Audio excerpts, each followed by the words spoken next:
Before we get started today, I have some information just in. Lincoln did well in theaters. However, historically, this has not always been the case. Yep, another good joke. Mark one down for his success. Dictators threaten world peace. That's our lecture for today. Concepts. Why do leaders of certain nations obtain so much power during the 1930s?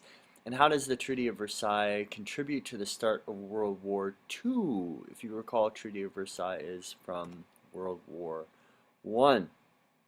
Key vocab, Treaty of Versailles. We've already had it, but there's your reminder. Totalitarian and fascism are the other key vocabulary words for today. So let's get started with dictators and how they threaten world peace. And this begins with the Great Depression, really. The Great Depression, we've discussed it mostly from the United States, but the Great Depression is a world depression. It affects many nations. And because nations are in such desperate times, we see a lot of those nations look to an individual to make things better. We see this with Adolf Hitler, in Spain with Francisco Franco, Benito Mussolini, he comes to power during the 1920s. Stalin makes a big power grab in the 1920s, 30s. Heck, the United States and FDR. The United States elects him to 4 different terms in office. So the Great Depression plays a big role in dictators or rulers having so much power. So we just listed off a few dictators. So let's go ahead and discuss, just give an introduction to a few that are going to have a significant role in World War II. And the first we'll take a look at is the communist leader of the Soviet Union, Joseph Stalin, whose last name Stalin happens to mean man of steel.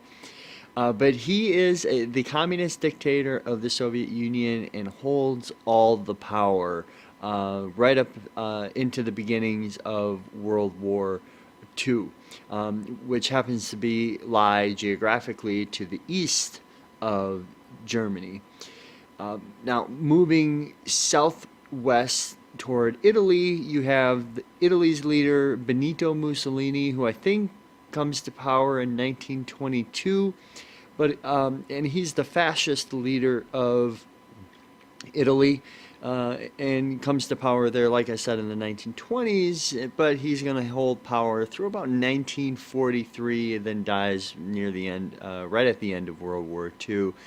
And then finally, Adolf Hitler in Germany. We all know him as quite the individual, quite a large role in World War II. He's a fascist dictator in Germany, coming to power in the 1930s. Now, in the case of Adolf Hitler and Benito Mussolini, you'll notice that I refer to them as being fascist dictators, and they are fascist dictators in their countries, but the main idea behind fascism is the strong sense of nationalism that they promote for their country. And we've seen nationalism stressed by nations before. We saw it with imperialism and how the belief in your country is greater than another country, your culture is greater than another country's. We see it again here in the 1930s. At a time when it's really needed because of the Great Depression that is affecting countries all around the world.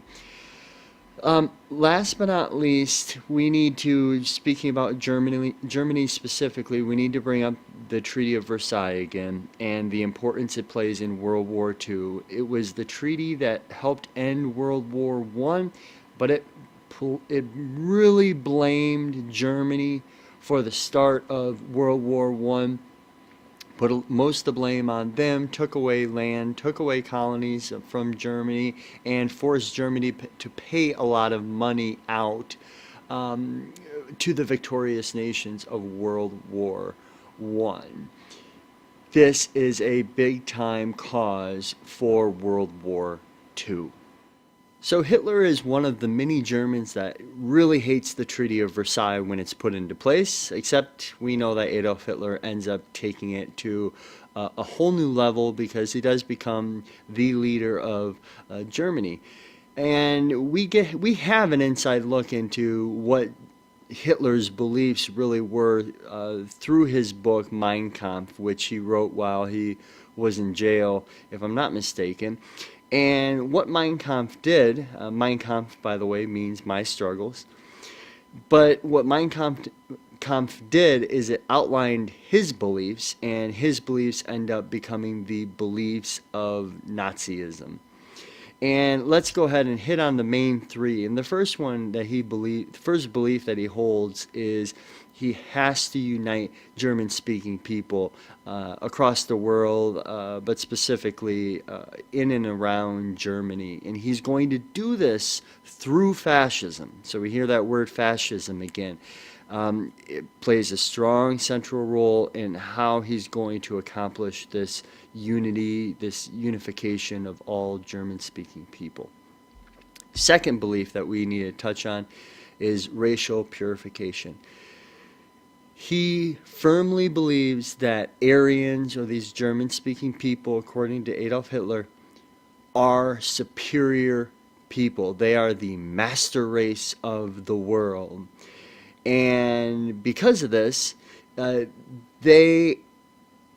he considers other races like Jews and Slavs and others, non-whites, for example, he considers them all inferior people.